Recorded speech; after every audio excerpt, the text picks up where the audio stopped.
Well, guys, I'm not going to lie. This is kind of a weird situation. I never thought I would find myself saying that possibly Cardano has been saved by something represented by a pentagram, but it's December 2025, and here we are.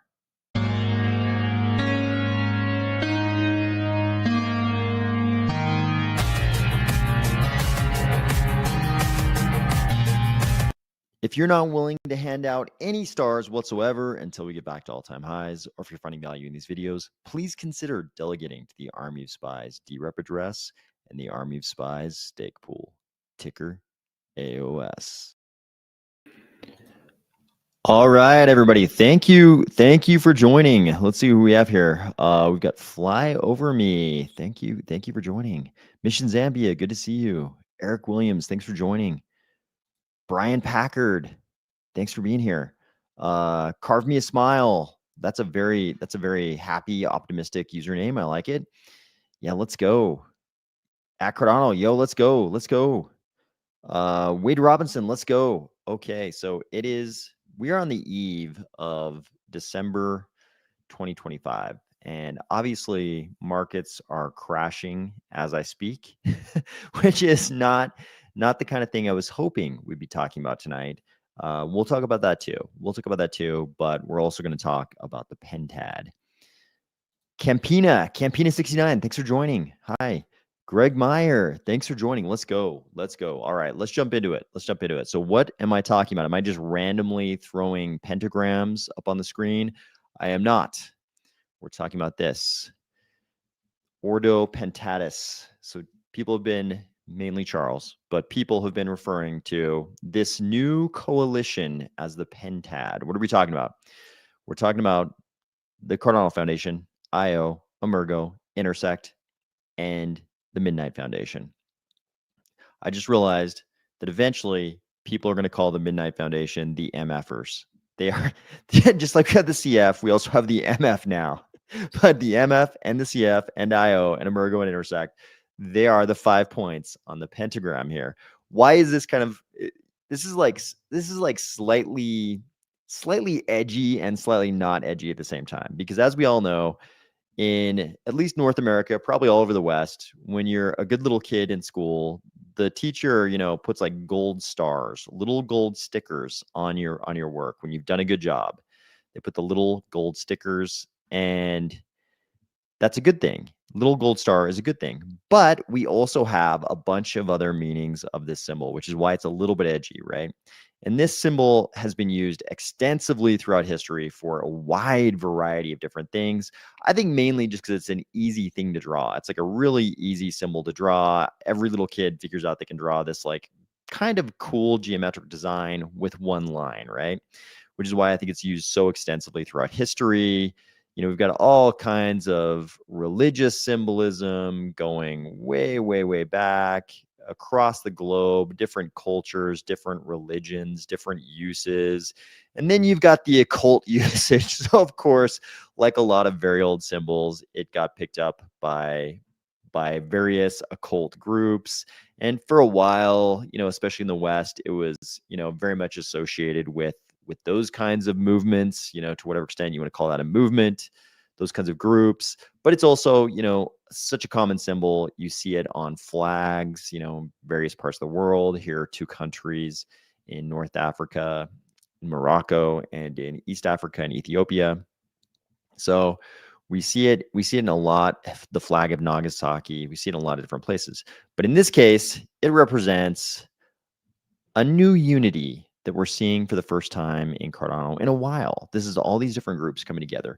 And originally, when we talk about, sort of founding entities in Cardano, they were all that really mattered. We had the CF, we had IO, and we had Emergo, and that was it. Then we saw the birth of Intersect, which was, had its own little drama attached to it. And then the birth of the Midnight Foundation. So now we've really got 5 big entities involved in Cardano. You could count Pragma as well, I guess, if you're a proponent of Pragma. But in this case, we've just got these 5 entities, and they're doing something that I think is very good. We're going to talk about it. There's a governance action. TLDR, I've already voted yes for it for all the reasons we've talked about previously on this channel. We're going to get to that. But first, we have to address this current event right here. Very hard. Mission Zambius is very hard keeping the lights on and as an SPO at these prices. Shout out to all the small SPOs sticking it out. Support small SPOs. I very much understand this as a single pool operator. You know, at these prices, things are difficult. Things are difficult. Kristen's here. Let's go. Let's go, Kristen. Jose's here. Hello. Just started staking to the AOS stake pool. Oh, thank you. I appreciate that. Speaking of stake pools, appreciate that very much. Very, very much. Sincerely appreciate that. At Cardano, just like the old money guys. Cardano's a cult. yeah, it's definitely a big time a cult symbol. I like that Charles went to this style of pentagram and not the like less occult version. We might as well. I mean, we're already a bunch of edge lords out here, basically. In crypto, we're already a bunch of edge lords. If they're calling you anything bros, you already know you're kind of part of an edge lord community. That's what we are. We might as well embrace it. Acronos says, unfortunately, just one good tweet to become a square. Yeah. Oh, Rulo, hola. Good to see you. Missing the community voting should be a hex ad. Yeah, actually, if the community was in there, we could add another point. Okay, this person is getting banned. There's somebody getting banned. I kind of like, I haven't had to ban very many people in the comments here, but I got to admit, I'm not at all opposed to it. It's kind of, I should probably be much more ban happy because I'm not at all opposed to it. Adam Olson says we could all meet up at Bohemian Grove. I know at least one person who has been there as a part of that gathering, and I don't think they would allow any of us. They certainly would not allow me, and I don't think maybe some of you would be allowed, but probably not the types like me, and I'm guessing many of the rest of us. Yeah, I'm not afraid to ban. I'm not afraid to ban the people who are gonna say bad things about our dear Cardano. So if it's reasonable, I'll allow it. But when people are just being crazy, they're gonna get banned for sure. Okay, so let's jump in and talk about what's going on in the markets right now, because it's a little crazy. We don't really know. I always like to not lose sight of the fact that the markets are this organic thing. They're unpredictable, and we never really know quite what's going on. Every time something like this happens, every time we have some kind of drawback, some kind of correction, some kind of crash, anytime this is going on, there's a million different reasons. People will attribute it to different things. And, sometimes it's possibly a combination of all these things. Sometimes it's just one of the things, who knows? At the end of the day, I don't think it really matters. But I think it is interesting to point out that this right here that Cointelegraph is reporting to us, just in, China's central bank reaffirmed its crypto ban and warned it will intensify its crackdown on stable coins. How many times have we seen this in the past? So this has happened so many times in the past. I mean, this has been an ongoing thing the entire time I've been in crypto, since that 2012, 2013, 2014 period. This entire time, China, Freudian slip. China has been banning and unbanning crypto. I think India has done the same thing. India has banned and unbanned crypto a million times. It's been a lot. Yeah, Surge. Apologies to Canadians. I didn't really mean that. I didn't mean that when I accidentally said Canada. Yeah, it feels like it flips every couple of years. They do. And in fact, it's so common that one of the first comments under this post was somebody asking this question. They already did this numerous times. Grok, how many times has China banned Bitcoin and what years and months? This was exactly the right question. Good job by this poster. So Grok came back. China has issued multiple restrictions on Bitcoin, often called bans. June 2009, December 2013, September 2017, May 2021, September 2021. And you notice, like, December 2013, here we have a Q3 2017, here we have like a Q2 2021, a Q3 2021. These are all in what are usually the rally years of crypto, the year, year fours in the cycle. These are all, right before the big rallies. So Grok finishes up latest November 2025 reaffirmation and stablecoin focus. Exact count varies by source, around 5 to 10 major actions. But once again, we have China doing its thing.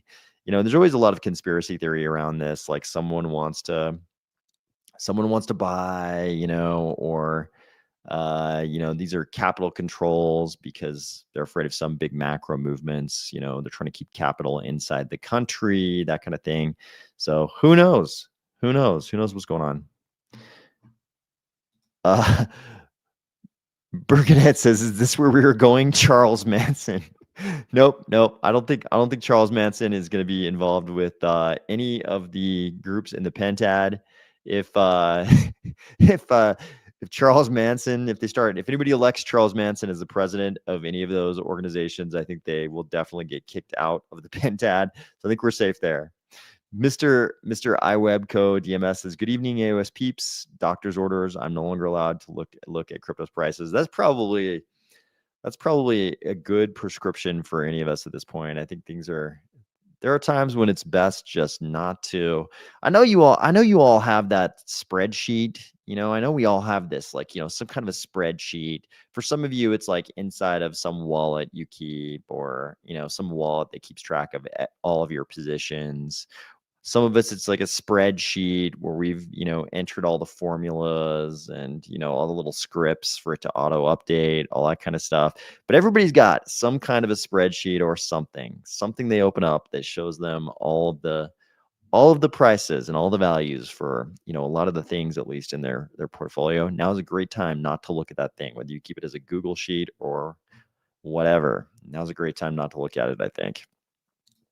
So this is also going on. There's a lot of these are tough times. These are tough times in crypto. A lot of tough things are happening in crypto. A lot of times we localize this kind of stuff. We like hyper localize it, and we pretend like it's only going on in Cardano. This is affecting all of crypto for sure. Mr. iWebco DMS says spreadsheet with staking. RA 6382 dispensing with the deep lore. Yep.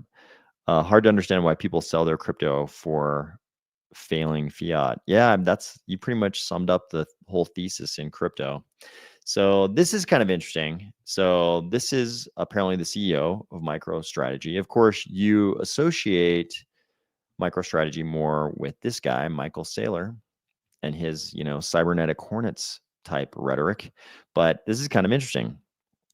Even though Michael Saylor, famously, has implied very strongly, at least, if not outright said, that they will basically never sell. Here we have the CEO of MicroStrategy saying something kind of interesting. He's saying, they would be forced to sell their Bitcoin to fund preferred share dividends if the MNAV trades below 1 and raising additional capital becomes difficult. So here they're saying the MNAV is currently at 1.13 with the preferred share dividends due December 31st.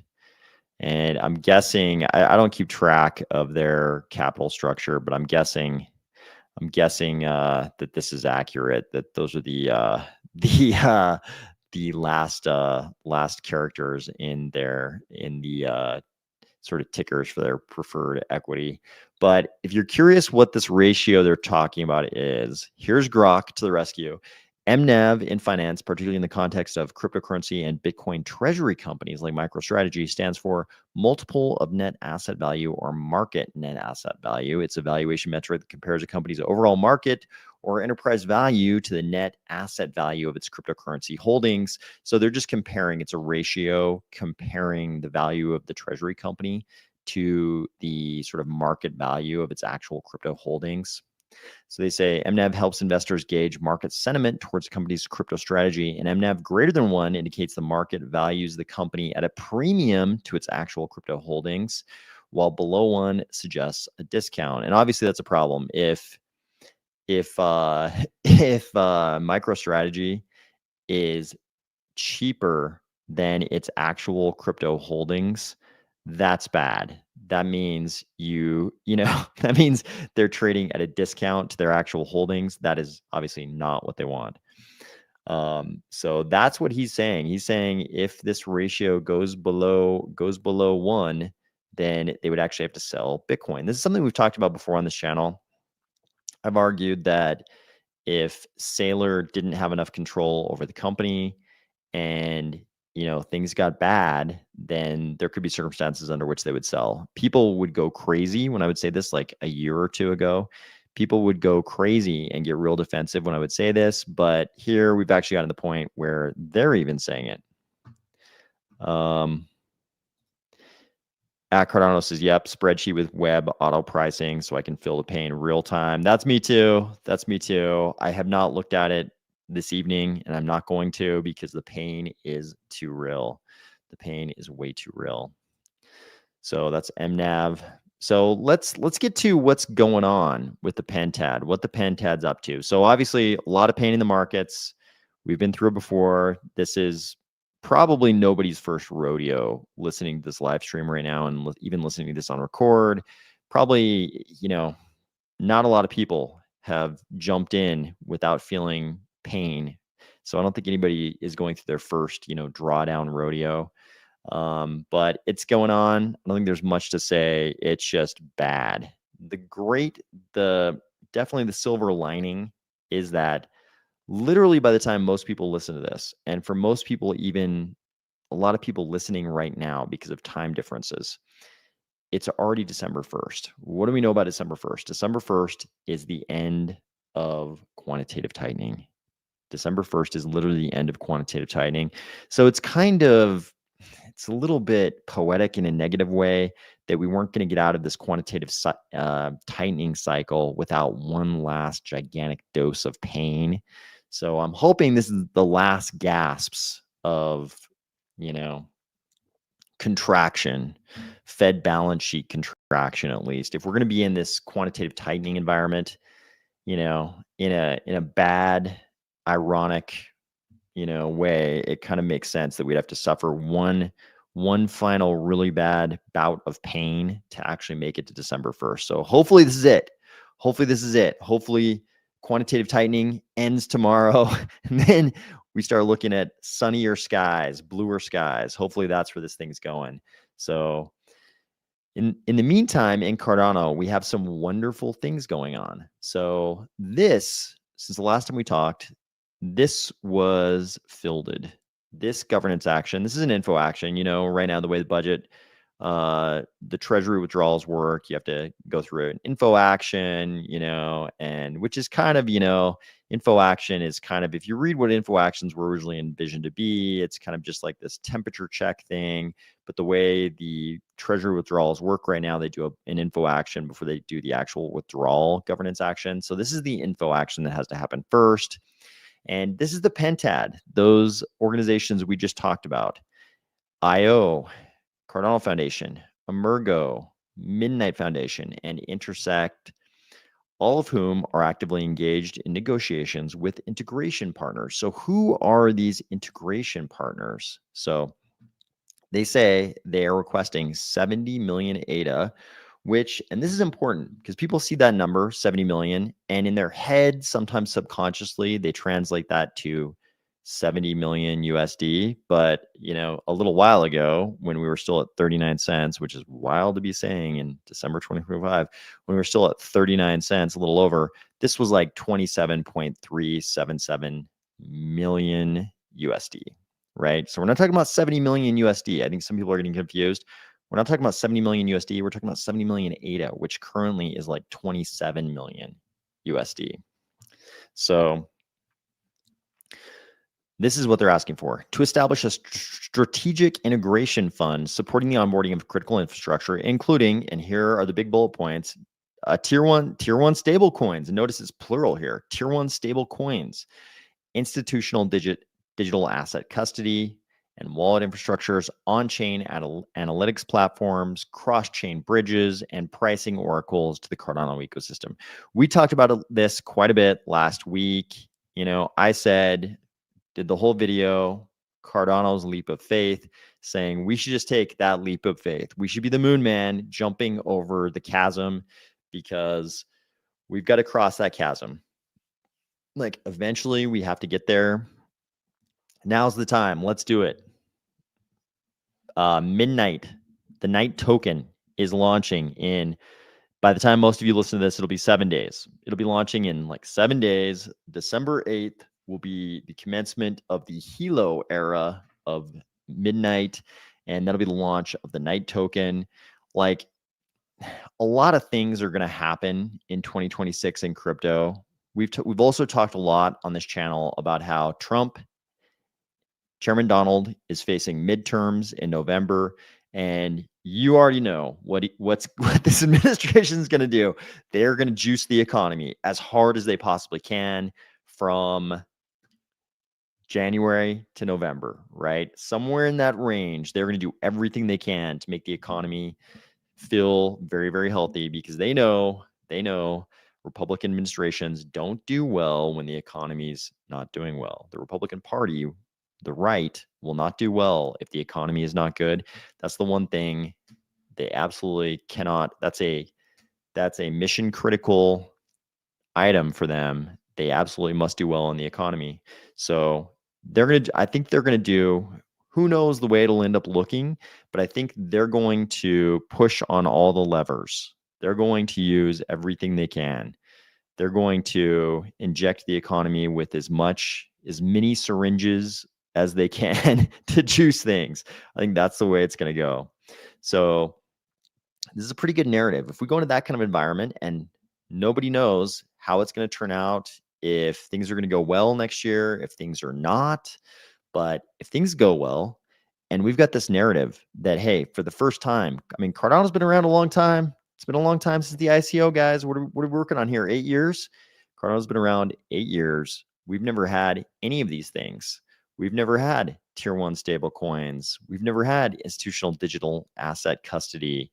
We've never had on-chain, much in terms of on-chain analytics platforms. We do have some homegrown stuff that's been great. Cross-chain bridges, pricing oracles, like we don't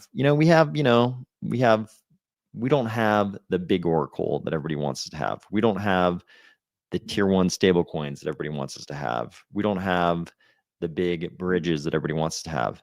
This is going to be a pretty great narrative.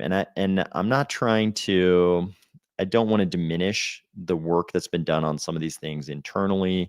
Like I'm a big proponent of the native Cardano stable coins, but I think Charles put it best. If we just bite the bullet, take the leap of faith, spend this 70 million in ADA, which is only 27 million in dollars, then it'll end the conversation. Then everybody's just going to have to get to work building out what I think they should build out, which is RealFi. But building out whatever they're going to build out, I'm sure people will use this opportunity just to build out more regular DeFi. And that is a part of RealFi, but I think what we're really going to build out is RealFi for all the reasons we've talked about on this channel previously. RA probably put it well, graphically, but well. 2K checks are going to give bears an M. Yeah. I mean, we don't know. It's so hard to tell what's going on with this administration. Like a lot of administrations, we have, sort of the talking point comes out, $2,000 stimulus checks to everybody below a certain income threshold. Then it gets walked back by Scott Bessent, and then it kind of gets brought back. So we don't know what's going to look like, but they're going to do a lot of things. I think they're going to do a lot of things this coming year. They're going to do everything they can. They're going to try to pull off everything they can to juice the economy. And this narrative would probably couple pretty well with that. It's like, hey, we just went through a very painful last 3 years, right? And a very disappointing and painful 2025, which was supposed to be the big year for crypto, right? Turned out that's not the year. We're hoping 2026 is going to be the year. But if the executive branch is doing everything they can to juice the government, and all of a sudden crypto is coming out of a painful 2025, which just followed like the last few years of choke point 2.0, basically.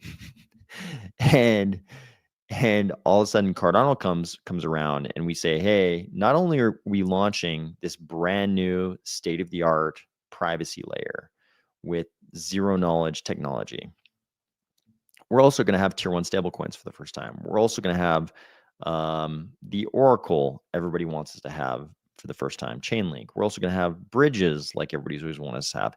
This is great. Then the builders won't have any excuse. And by builders, I mean anyone who is willing and capable to build anything in Cardano.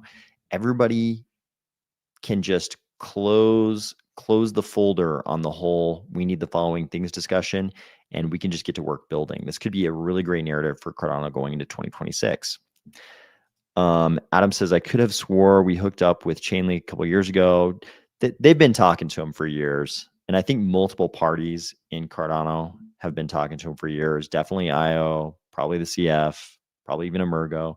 They've been talking to him for years. But I think the big deal with a lot of these things is there was a certain price tag associated with this, and it's pretty steep. The price tag with this is pretty steep. We're going to get to that in a second, because I do not believe, and I don't think many people believe, that this 27 million USD is much of the price tag. I think what we're looking at here is a great deal for us as the community, because I think a lot of this is going to get paid by parties who are not the treasury, which is a pretty great deal for us. We'll address that in just a second. Greg Meyer says, I think we'll all look back at all this one day and have amazing stories to tell our grandkids. Yeah, I mean, it is going to make it more of an epic story. Like, things got so bad in December 2025, which was supposed to be the peak of the 4-year cycle, that we knew there was no more 4-year cycle. And also we were at 38 cents on December 1st. Mr. iWebCode DMS says, I wish 2K had some real value today. 2K feels like 500. Yep, I agree with that. So let's talk dollars here. Let's talk about these dollars. So I think Phil had a pretty good comment here that I agree very much with. He says, I've personally reached out to and engaged with tier one bridges, oracles, and stablecoins. I know their integration costs, their yearly fees, and their aggregate total costs. The proposed amount doesn't even come close to covering these. At this price tag, this is an absolute bargain. Someone is footing the rest of the bill. This is an absolute must-have for the ecosystem. This is kind of what we expected when we talked about this last week. We talked about the video where Charles sort of, it was almost like he was saying it to himself on his AMA. He was saying that IO and Midnight were just going to have to pony up a big chunk of the cost for this. And I think that's what's going on here. I'm sure multiple of the entities in the Pentad here are ponying up some money, but I'm absolutely positive that IO and Midnight Foundation Midnight Foundation are putting up some dough for this, right? Obviously, the Midnight Foundation won't know how much their Night tokens are worth until the 8th, right? I think they won't really know how much money they have. The Midnight Foundation is not going to know how much money they have until the 8th, when the Night token launches. But I'm absolutely positive that IO and Midnight are putting up some money for this. And I would guess it's all of them. I would guess it's really probably multiple of them at least. I would guess that multiple parties here are chipping in, but it's a great deal for the community, right? We're giving them 27 million USD out of the treasury, and the rest of the money is obviously coming out of the Pentad somewhere. So this is a pretty great deal for us.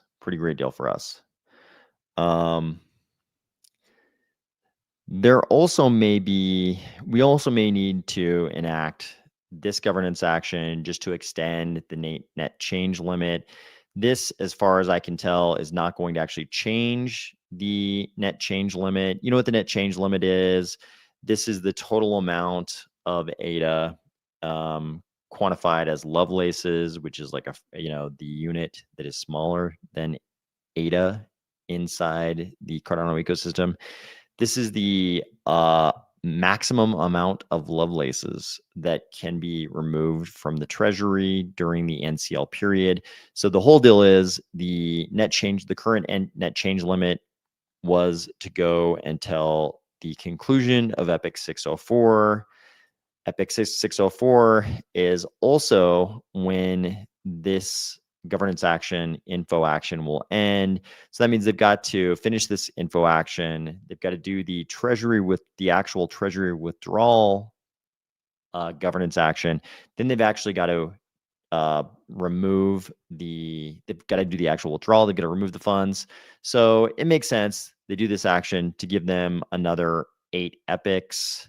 So they'll have another 8 epics after the conclusion of Epic 604, which is kind of administratively necessary to get that money in the right hands. So there will be this follow-on net change limit extension, but this is not changing the NCL as near as I can tell. This is just extending the time period from Epic 604 to Epic, what would that be, 612? I think Epic 612. So just sort of an administrative change there. But we have I think we're going to see a lot of different things happening in 2026. I think the administration knew that they were going to have to do sort of one half of the things that the Federal Reserve wouldn't like, right? I think they were trying to get as many sort of things out of the Federal Reserve in 2025 as they could without doing the things they were going to do in 2026 that sort of work against one half of the Federal Reserve's dual mandate, right? The Federal Reserve is trying to keep unemployment as low as possible and keep inflation at 2%. And I think a lot of the things the administration is going to want to do next year are probably going to be in the genre of activities we call money printing and be inflationary, right? So I think the administration has kind of been holding out, waiting for 2026 to do these things, because what happens in May is that the Owl's term as chair of the Federal Reserve is over. So what's interesting about this is his term as chair of the Fed is over in May, but his term as a member of the board is not over until January 2028. So what's really interesting about this, obviously, we've talked about how Trump is going to replace him, who's going to be with somebody who's going to be very, very very inclined toward doing the money printing stuff. So what's interesting is historically, when a chair is done with his term as chairman and he's still a member of the board, he also resigns concurrently as a member of the board. So you can see the last time somebody didn't do this was going clear back to 1951. Mariner S. Eccles, who the Fed building is named after, the famous one that was involved in all the drama over the cost. He stayed on for an additional 3 years. But since then, nobody has stayed on. One Fed chair stayed on for just 2 months, but that's going clear back to 1978. Since 79, nobody has stayed on. As soon as their Fed chairmanship expired, they also quit the Fed board. I don't think Powell is going to want to stay on. I think in May, when he steps down as chair, he's also going to step down from the board. Why would you want to stick around when you've been in charge of the Fed for so long? Why would you want to stick around and have to answer to a new Fed chairman? So I think he's going to, if he does step down as in keeping with recent historical precedent, then not only is Trump going to get to name a new Fed chair, but there's also going to be the replacement for Jerome Powell's position on the board generally. So this is going to be kind of interesting. There's going to be a lot of opportunities for the current administration to do things that we're going to call money printing, because they're going to have a lot more. They're going to be able to sort of shift the Fed in their direction. So here's one final thing that's also a little bit, let's see, I think I click. Okay. Here's something else that's Cardano proper that is a little bit interesting. So we talk a lot on this channel about not falling prey, not falling victim to lobster traps. So the reason why I think that's so important is because the one thing that's very apparent in crypto is that custody is king. In crypto, custody is king. This is as true in Cardano as it is anywhere else. And with the midnight airdrop, we're seeing that this is also applying to entities. It turns out custody is still king, even for entities. So here's a post. It says right now there was a governance process live, and this was a few days ago, but I think it's a good case study in how custody is king. Right now there's a governance process live around how the night airdrop, which was calculated from liquidity on MinSwap DEX, should be split between LPs, min stakers, and the DAO treasury. I'm speaking up because that airdrop is directly tied to ADA and liquidity provided by Iagon in our community. We have a responsibility to our token holders and delegators to call it out when we believe something is crossing both a legal and basic DeFi line. So, and then he sort of goes to this thread and elucidates his position.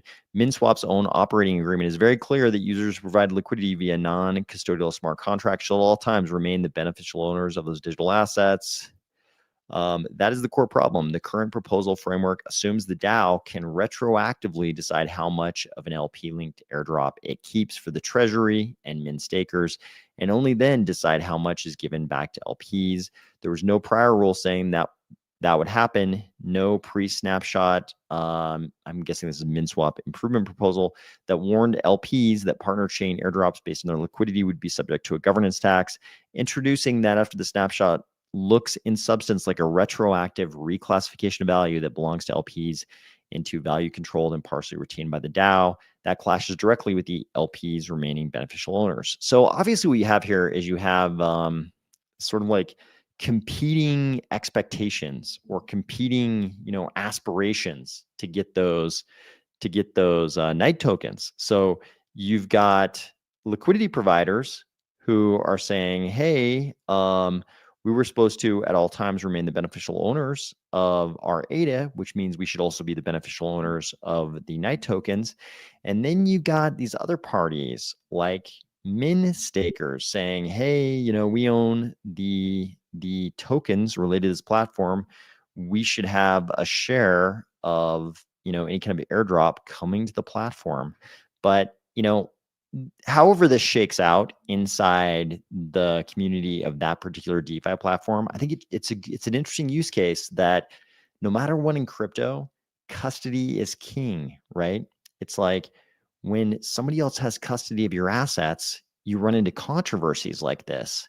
And all of a sudden, regardless of how this shakes out and whoever ends up being right, it's like all of a sudden the person that has custody has a claim. They've got a claim. They've got some rationale to argue that maybe you gave up one of the sticks in the bundle of property rights, right? If you have full custody, if you have self-custody of your assets in crypto, it's a lot harder for anybody to make that claim. But the second they have custody, all of a sudden these sort of unforeseen situations come up, these scenarios come up where, maybe the governing documents, whatever you think are the governing documents, over this situation where you gave up custody of your assets, all of a sudden, maybe the governing documents don't, lay out how this scenario is going to play out. And voila, the problems with giving up custody. So Cardano says, here's to dodging the lobster traps. Crypto Invasion says, DeFi tokens are the most useless tokens other than means. Mallow, morning. Greg Meyer says, out with the owl. I'm with the Coinbase Fed guy. Yeah, Hazlitt. What was his name? Hazlitt? Yeah, it sounded like Trump gave a little, somebody asked Trump about that guy on, it looked like Air Force One, part of the press that sort of travels on Air Force One. Somebody asked him, and Trump sort of smiled when they brought up that guy's name. So it's definitely looking more and more like that guy is the actual pick.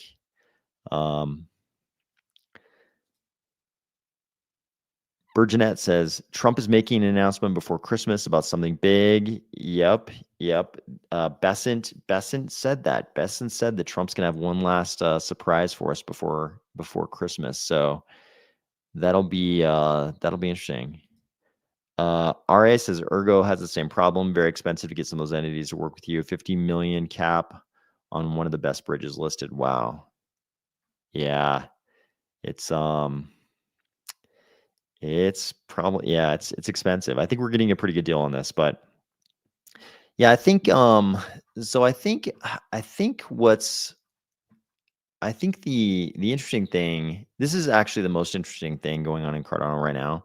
The fact that we're going to jump from sort of having this like organic, homegrown foundation for, everything we do financially as part of this blockchain ecosystem, and that in an ideal world, we could just build up our own homegrown solutions for everything and have, just Cardano native everything. In an ideal world, that's the way it would work. It's obvious that that's not, that strategy hasn't yielded the kind of success on the common crypto metrics that everyone wants to see, namely total value locked. Like, everybody seems to want a higher TVL number. So we're basically making a compromise here, right? It's like all of a sudden we're willing to pay these super, super high fees. Some people would call them, almost extortionist level fees, but also we're a pretty huge ecosystem.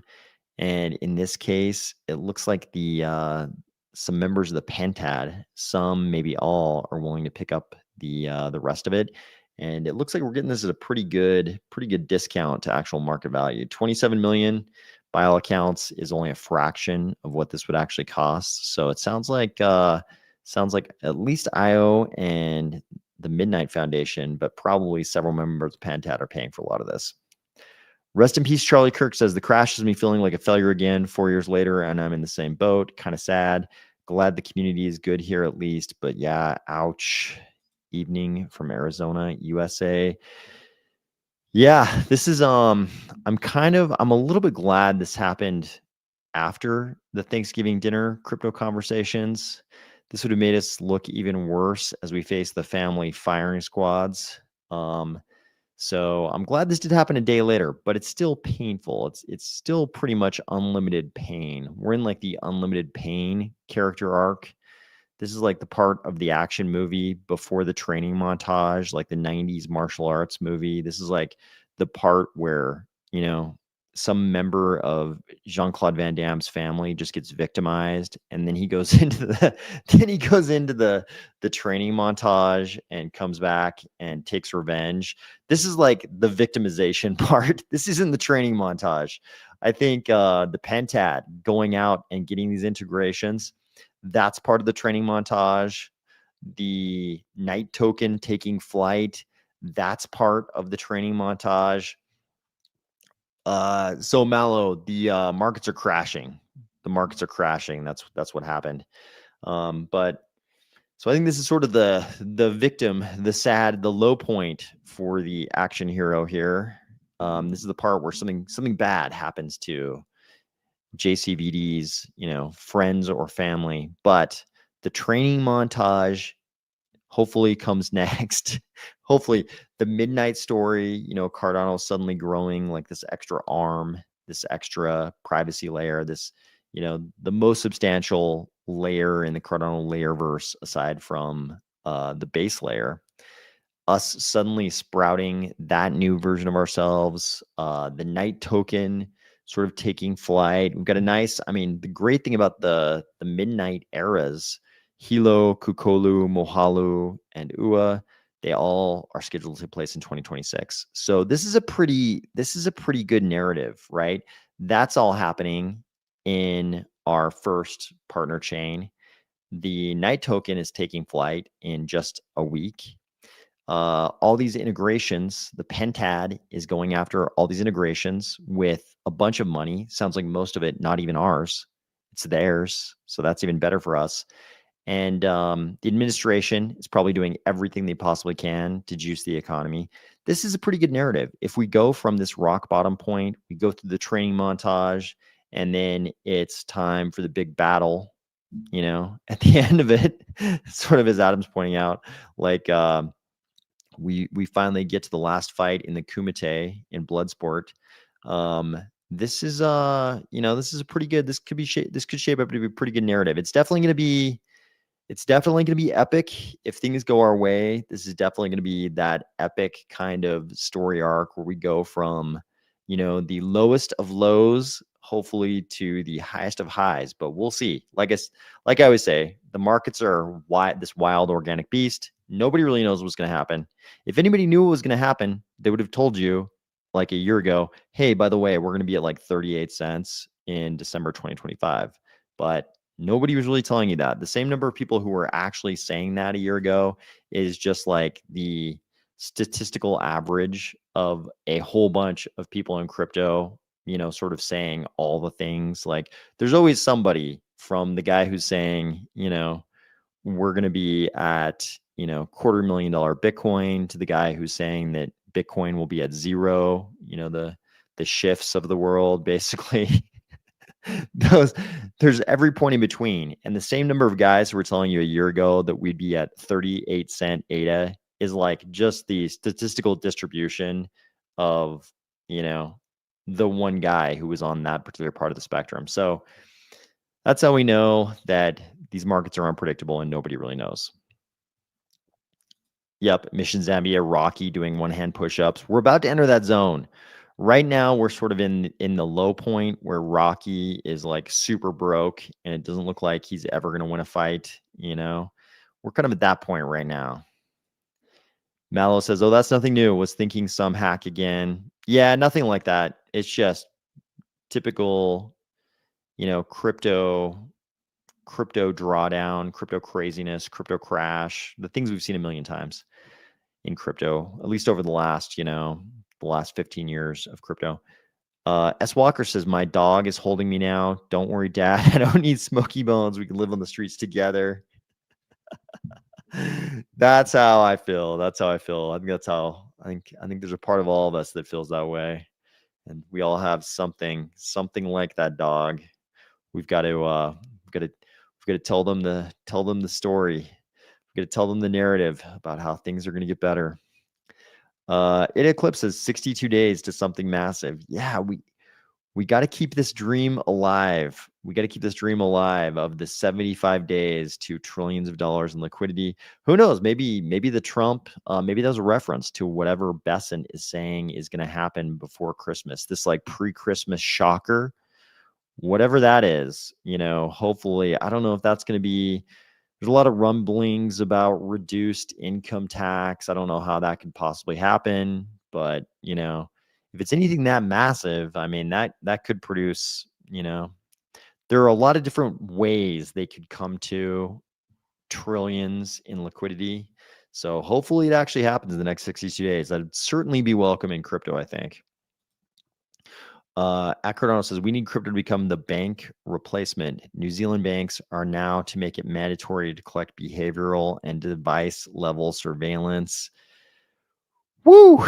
That is scary. That is some scary Big Brother total surveillance stuff. Yeah, don't love to hear that. I think that's bad for humanity to have that level of surveillance going on. And I think you're right. I think crypto is the escape hatch. So I think that's what we got. Yep. Lionheart, another very famous 90s JCVD movie. For those of you who weren't around for those, that was another big one. we had a bunch of them. We had a bunch. James, hello, welcome. Thanks for joining. So yeah, so I think this is another one of those weeks. It seems like every Sunday / Monday, most people will some people will be hearing this on Sunday evening. Most of the people will be listening to this on Monday. But every Sunday / Monday for the last several weeks, we've had pretty big news, pretty big events happened over the weekend to discuss on Sunday night. And in some of the cases, it was good. In some of the cases, it was bad. And it just keeps happening. So hopefully we've reached the bottom of this kind of like contraction arc. And literally tomorrow, today, for most of you listening, is the day that quantitative tightening ends the contraction of the Fed balance sheet. So, I mean, by all reasonable analysis, this should be the bottom of the sort of negative part of the story arc, and we should be beginning the training montage and on to better days. Greg Meyer says Cardano and Midnight are Batman, and Bane has just put us in the dungeon. Yeah, pretty much. 2026 will be the year we fight our way out. That's how it feels. Put it in more of a modern context. It does feel like this is the scene where we've been thrown in the dungeon and we've got to fight our way out. It does feel that way. So, luckily, I think we're a little bit more like Bane than we are like Batman in that we were sort of born in the darkness. I think Bitcoin literally born in the darkness in the sense that we still don't know who invented this thing. This thing we're all part of, we still don't even know who invented it. That's how much crypto was born in the darkness. So I think while I would always argue we're the hero in the story, our background is a little bit more like Bane. I think we just don't turn out to be the supervillain. I think we're the Bane. We're born like Bane, but turn out to be the hero of the story. So at least I hope that's true. I think in terms of what at Cardano was talking about, the sort of crazy panopticon style, total surveillance thing that a lot of national banking systems seem to be very interested in. I think crypto is the only hero that could possibly save humankind from that. So we'll see how it goes. But obviously, a momentous kind of day to start the week off with, not in a good way, but like I said, hopefully this is rock bottom and things only get better from here. I'm not sure how the rest of December will be. The rest of December, could be good, could be bad, but I'm really hoping that 2026 we've like suffered as much as we possibly can in 2025. I'm hoping that there's no more suffering that could possibly be wrung out of us as a sector, and we can start 2025 off fresh. So I'm hoping that's the case. S. Walker says, wow, the dog just said I'm leaving. Didn't see that coming. Some German Shepherd with a Zcash collar came by and it's over. Oh no. Oh no. Oh no. One of us has already been left. Jordan from America says, just dropping in, gonna listen in full on the Fiat Minds commute once again. Thanks for listening, Jordan. I appreciate it. Peace. Yeah, that was the inevitable. Maybe that's the bottom indicator. Maybe that's the bottom indicator when S. Walker's dog leaves him. Maybe that is the real bottom indicator. Yeah, actually the first thing I thought when I saw 38 cents on the charts today, the first thing I thought was how much I wanted to jump back into the Fiat Mines just so I could DCA at these prices. That's exactly the first thing I thought. Like, it's so attractive. I would have killed for these prices. When I was hitting the Fiat Mines every day. So it does make the Fiat Mines a lot more attractive when you can buy that much more. It's super attractive. But yeah, I think that's all the big news. We've got the Pentad in my opinion, doing some good things for us. We've got the prices not doing some good things for us, but hopefully this is rock bottom. So hopefully the rest of the week is a little bit better for all of us in crypto. And let's see. Sub-Zero says, ever seen The Mist? I've not seen The Mist. I've not seen it. Should I watch it? Is it good? But hopefully the rest of the week is good for everybody. I hope everybody who celebrates Thanksgiving had a good Thanksgiving. I hope you didn't take too much of a pummeling from the family firing squad over whatever you've said in the past about crypto and Cardano. I'm glad for those of you who did get in trouble with the family firing squad. I'm glad that we didn't see this 38-cent price until today. Hopefully after all the family has gone home, or the Cardano people have left their family if they were the ones traveling. So this timing was a little bit better than if it had happened like right on Thanksgiving. But hopefully the rest of the week is a little bit better for us. And not Sub-Zero says The Mist does not have a good ending. Okay, maybe I won't watch it then. But hopefully the rest of the week is a little bit better for us. Hopefully December is a better month than November was. I'm hoping for this reason. Maybe we'll get a Santa Claus rally in crypto, says Greg Meyer. I hope so. That'd be nice. We need something. We need something to keep us alive here until 2026 rolls around. Hopefully, whatever Trump's surprise is something big. Hopefully, it's related to that 75-day prophecy we saw about the trillions in liquidity. Hopefully, it's something like that. That would definitely be a nice pre-Christmas present. So hopefully the rest of the week it turns out good. Who knows? Maybe tomorrow we'll get some good news and we'll have something good to talk about the next time we talk. But anyways, I hope everybody had a great weekend. I hope you're starting out a great week, and I'll talk to you soon.